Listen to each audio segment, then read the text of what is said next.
Rise with Sunrise. DJ Ramsey is in the building. Miss Kitty and myself, TK, are taking you through your Friday morning. First up, we check in with the online space in React. Then it's all about Kingston Kitchen and breakfast is served. We head straight to morning checkup. We're helping those with dry eyes in the summer weather. And we wrap your morning with style and theater.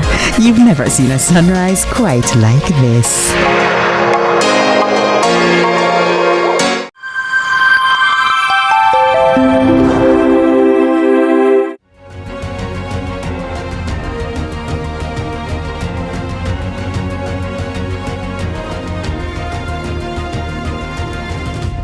Jostling between the government and the opposition over the appointment of Dennis Chung as Chief Technical Director at the FID continues. And 1 year on, we look back at what Beryl did to the country and, of course, what's in the forecast for this hurricane season predicted to be very active. Lead story on this Thursday. Let's get right to it.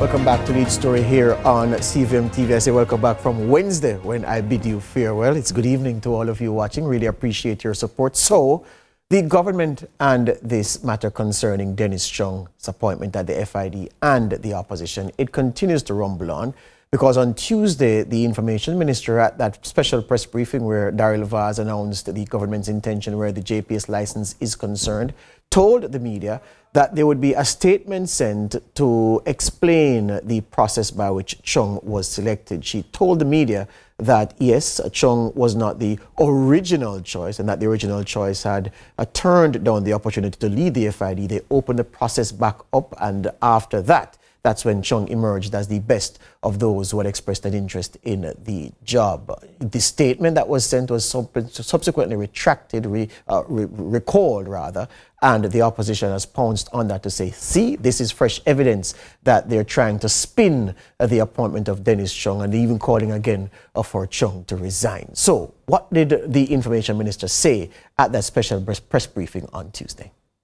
There is nothing to hide in relation to that selection process. There was a process that was engaged with and a candidate was selected. There were 2 rounds that were done. In the first round, a candidate was selected, but that candidate opted not to accept the position.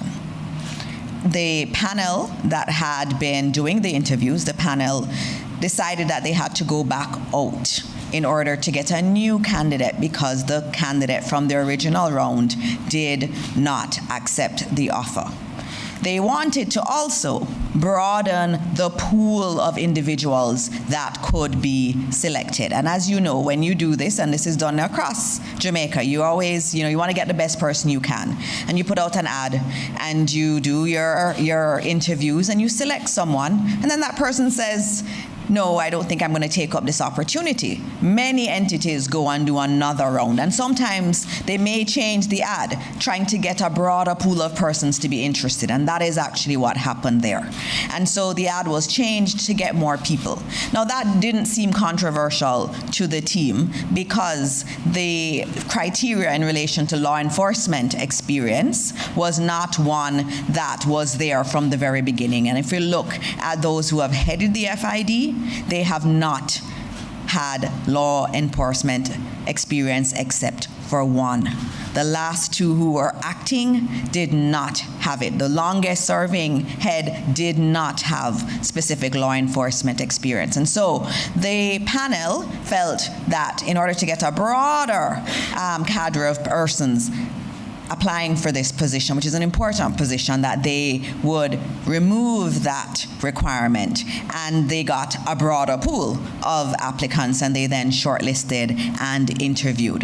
In terms of the access to information request, the responses were provided. Things such as the scoring sheet was provided to the media house that had requested it. In addition to that, the contract was also provided. And so there's nothing that's being hidden in this process. It was your regular, maybe two-step application process that was involved. And we will put out a statement today that clarifies it. But I do have to again note that under the Access to Information Act, when a request is made, it's a request for documents. Where there are no documents, the request cannot be honored. So what I have said today is conversations that would have taken place as a part of the interview process. That's not a document, so that cannot be provided under an ATI request. And so I'm giving you the information now, not as an ATI request, but just in terms of the questions that have been asked. Senator Dr. Dana Morris-Dixon, the Minister of Information. After the break, we say something more on this, and then we turn to 1 year since Beryl.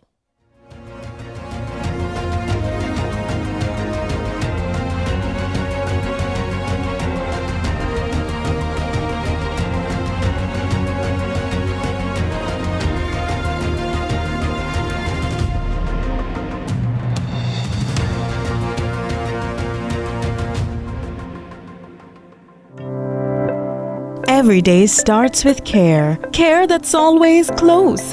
Supermed Family of Pharmacies is where you go for everything you need. From your morning routine to life's biggest moments, Supermed Family of Pharmacies is always by your side. Whether it's prescriptions or household essentials, trust the care that's close to home. Super happy, super healthy, Supermed. Let's delve deep into the issues. We'll take you beneath the surface.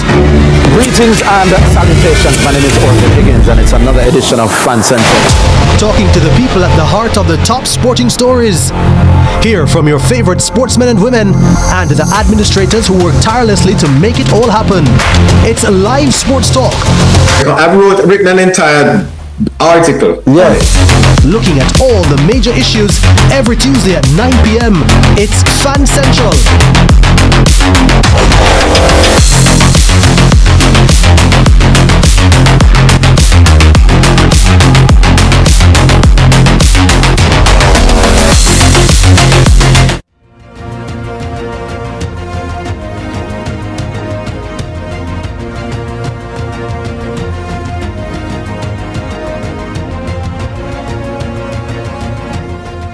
Back with us on the lead story here on CVM TV. So that's what the Information Minister said at the press briefing on Tuesday, preparing the media and the public for a statement on the process used to select the FID Chief Technical Director. Now, a statement did come, but it was withdrawn hours later, and the opposition PNP has had something to say about that, with the withdrawal of that statement through their spokesman, Peter Bunting. This is what Senator Bunting had to say about the withdrawal of the FID statement, or the statement from the Finance Ministry explaining the selection of Chung as FID head. This is Senator Peter Bunting, opposition spokesperson on national security. The Ministry of Finance's sudden retraction of its own press release about the appointment of Dennis Chung as head of the Financial Investigations Division has raised more questions than answers. We were first told Mr. Chung was qualified, despite his public dismissal of the Integrity Commission's report on the Prime Minister. Then we learned the job description was altered to remove the law enforcement requirement, conveniently, because it's something Mr. Chung lacks. Now they claim the original candidate declined, so the criteria were changed to attract more applicants. But to my certain knowledge, I know that other highly qualified police officers, senior police officers, had applied for the post. Why weren't they offered the post when the first ranked candidate declined? The truth is this appointment was engineered to install a hand-picked loyalist. And now the government is scrambling to cover its tracks. Oh, what a tangled web we weave when first we practice to deceive. We demand answers from the Public Service Commission. Who sat on the interview panel? Who authorized the changes? How many qualified applicants were ignored? At a time when trust in our institutions is already fragile, this threatens to destroy confidence in our anti-corruption efforts. Dennis Chung must resign. Let's protect the integrity of the FID and Jamaica's fight against corruption. Peter Bunting there, the opposition spokesman on citizen security, as the PNP called the appointment in their shadow cabinet. A couple of things here from what Mr. Bunting said. Now, I'm 100% in agreement with him that it needs a strong explanation from the Finance Ministry. Why was that press release withdrawn? Because we were promised the document. You wouldn't expect that a piece of communication of that importance would have been sent by a footling member of the Ministry of Finance and the Public Service, or an officer at the Ministry of Finance and Public Service who went rogue and decided to craft a narrative and issue it. You would expect that it would come from high up, if not the very top. So why, after an explanation was given by the information minister and the public, especially the media, primed for a written piece of communication, that this communication duly followed, only to be withdrawn without explanation? Yeah, the gap needs to be filled, and I'm agreeing with Mr. Bunting 100% that there is need for an urgent explanation as to why that was withdrawn. And that is especially so because the information minister said at that press briefing that a certain media house, it was the Gleaner, if memory serves me correctly, had made an ATI request for information around the selection process, and that the Gleaner had been given certain information to include documents concerning the score sheet of the people who had made the shortlist and who were identified and considered, were interviewed rather, and considered for the job. So with that already in the hands of a media house and can make its way public if the Gleaner decides to publish, why is it that, you would hold on to any information? And I'm not saying that any information is being deliberately held on to. I'm just saying that the information that you shared with the public to explain, why is it that it could not stand up to scrutiny? Why did it have to be withdrawn? And so Bunting is very, very right to call for that. Where I disagree with Bunting, though, is this. He sees the withdrawal as a sure sign that there is a cover-up at play, and that clearly, he says, the ministry and the government are trying to deceive.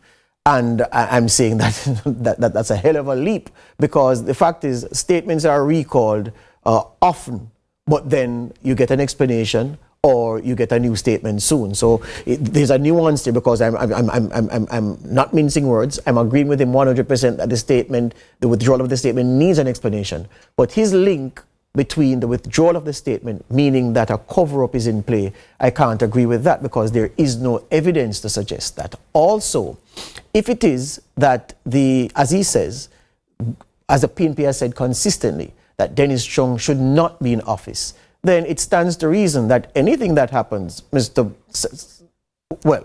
being told that I need to take the break. I need to take the break and come right back. This is Lead Story here on CVM TV.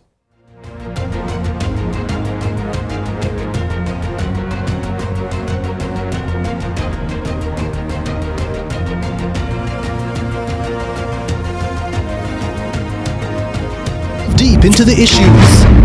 We'll take you beneath the surface. Greetings and salutations. My name is Orville Higgins, and it's another edition of Fan Central. Talking to the people at the heart of the top sporting stories. Hear from your favorite sportsmen and women and the administrators who work tirelessly to make it all happen. It's live sports talk. I've written an entire article. Yes. Looking at all the major issues every Tuesday at 9 p.m. It's Fan Central.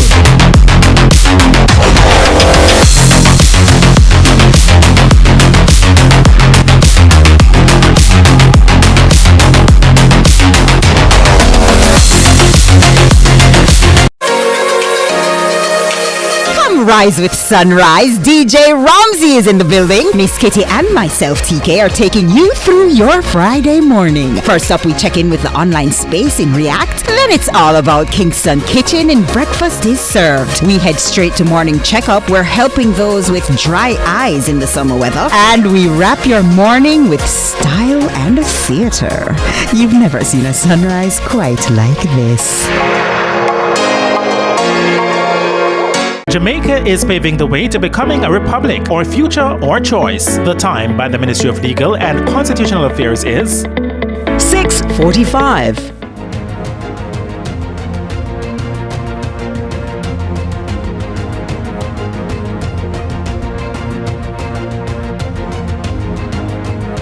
Yeah, so just to pick up, the PNP's position has always been that Chung shouldn't be in office. So it's not as if Bunting is telling us anything when he says that this proves that a cover-up is in play. I don't think there's any evidence to support that. But without the need to go even further, the Ministry of Finance must promptly publish a new statement or republish the statement, making any amendments they want, or in the absence of that, explain why the statement has been pulled so we can get a better understanding of the process, because that also needs to be put onto the table for the public to scrutinize, to make up their minds about a matter that is purely political theater, in my view. There is no argument. The FID head, there's nothing that says the FID head must be a policeman or a law enforcer, and everything else is a secondary consideration, especially given that so many heads of the FID have not had law enforcement experience. You heard the minister speaking about the people who are acting who did not have that. The longest serving FID head did not have that. So we make it seem as if this is a post where law enforcement experience is the primary consideration, everything else is secondary, and so Chung not having it is this problem.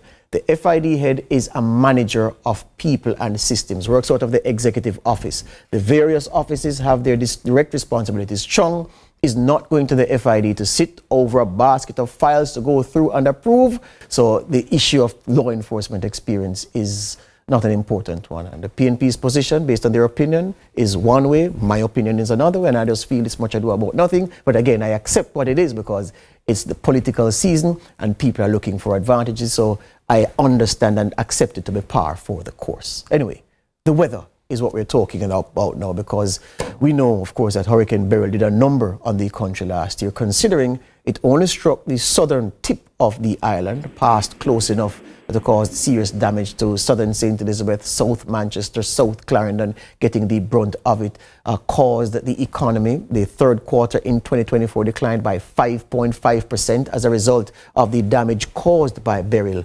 And some places, talk to some farmers down in South St. Elizabeth, they say they haven't fully recovered it, especially those who are into hydroponic farming who lost their greenhouses and other installations. Curlin Brown has a reflective. Would you believe that today is the anniversary of Hurricane Beryl? What do you remember most about Beryl? Beryl, I was upset.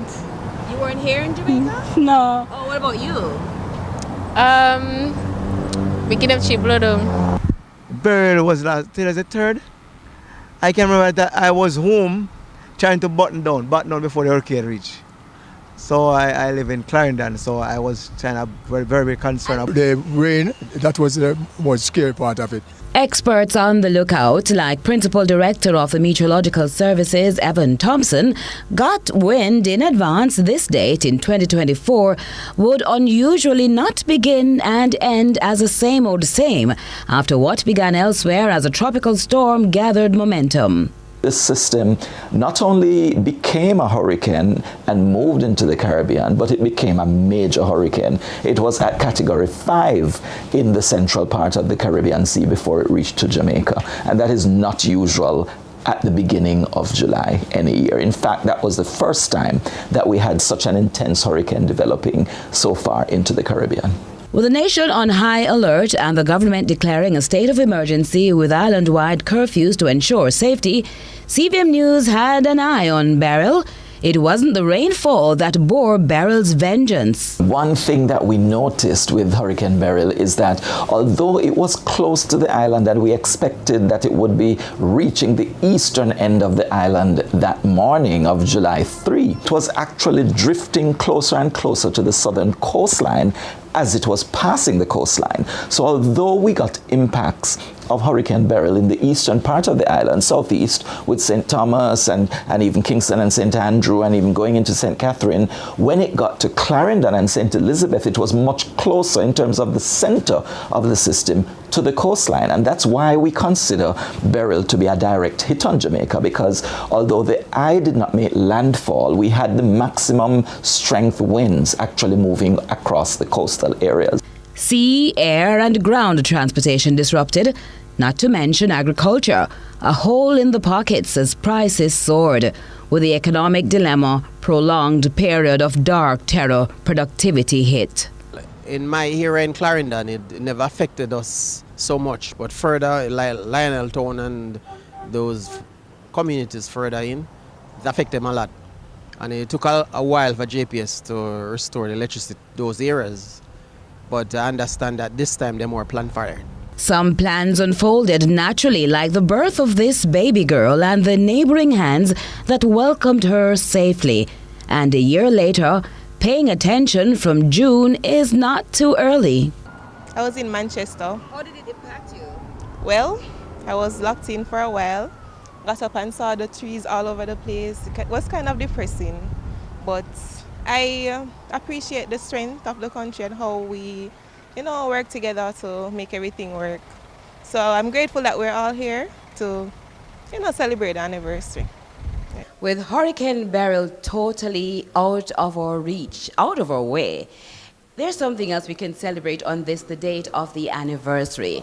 The Hurricane Committee has met and decided that they will retire the name Beryl as a hurricane. However, in 6 years' time, which will be 2030, it will be replaced with the name Brianna. At the same time, the hurricane hunters, they are still out there, and there is this reminder: be hurricane prepared. This is Curlin Brown reporting for CVM News. Lovely from Curlin Brown and the team. Very good that. The principal director at the Met Service, the gentleman, Evan Thompson, joins me for a few minutes before we wrap. Good evening, Evan. Hi, good evening. How are you? I'm very, very good. A year ago, July 3, you were in a very different mode from that which you are in this evening. Yeah, definitely, because I would have been in the National Emergency Operations Center by ODPEM during this time as we were continuing to monitor the progress of Hurricane Beryl. What does, based on the information at your disposal, what does the month of July hold in prospect, understanding, of course, that you can't predict a hurricane from this vantage? Right. But I mean, we know that the hurricane season starts at the beginning of June and it continues right through to November. And now that we see that we can have intense activity at the early part of the season, it's really something for us to think about and, of course, prepare ourselves for, because we could be seeing more of these hurricanes occurring earlier in the season. I mean, this year so far, we've had a month pass with no significant activity in the Caribbean, but who knows? I mean, anything could happen anywhere between now and November. Yeah, and remind me, Evan, did last year before Beryl, was there anything to suggest that early July would have come into play where a serious weather event was concerned for this part of the world? No, we didn't expect that we would have seen this kind of activity so early. I mean, yes, we saw that there was the very warm sea surface temperatures in the Caribbean and the tropical Atlantic Ocean that was east of the Caribbean. So it was conducive for the development of storms. But because it is not something that would be usual for that kind of movement and such strength so early in the season, I think we really didn't expect that to happen until it started to develop.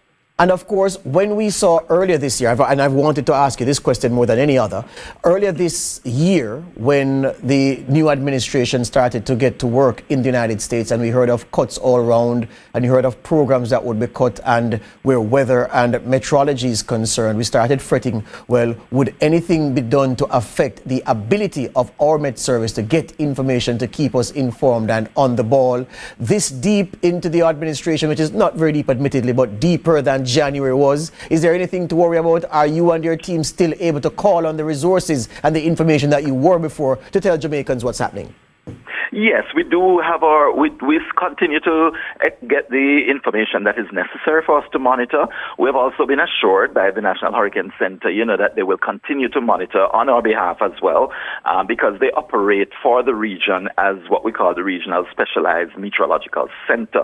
So they coordinate activities through this area, and they make sure that it is available to us in the Caribbean. And they have also indicated, the interest of what is happening in the Caribbean region is also something that benefits them. So it's important for them in the United States to be able to monitor what the activity is in the Caribbean, which usually is a precursor to what happens in the U.S. itself. Lastly, Evan, your message to Jamaicans a year on from Beryl. We saw the potential of what a storm could do. It didn't hit us directly, but we experienced significant damage. Still complacency among some parts of the population. Your message to your countrymen and women this evening. Yeah, we've become accustomed to seeing storms move close to the south coast, so more of us along the southern side of the island tend to be a little bit better prepared. At least we're not as complacent as those on the northern side. But a tropical storm or hurricane could easily move along the northern coastline as well. And so the activity could occur anywhere across the country. We could also have a significant major hurricane move right across the country, like what happened with Hurricane Gilbert many, many years ago. It could happen again. So we just have to always be prepared, and it doesn't matter whether you're near the coast or you're in inland areas. You just have to be ready if you're living in an island state. And pay attention to your bulletins. Definitely, those bulletins will come out, and bulletins mean that there is some threat to the island. So if you hear us numbering our bulletins, it means it's time to really prepare yourself and be aware that we are at threat for something. Excellent. Thank you for your time this evening, Evan. All the best.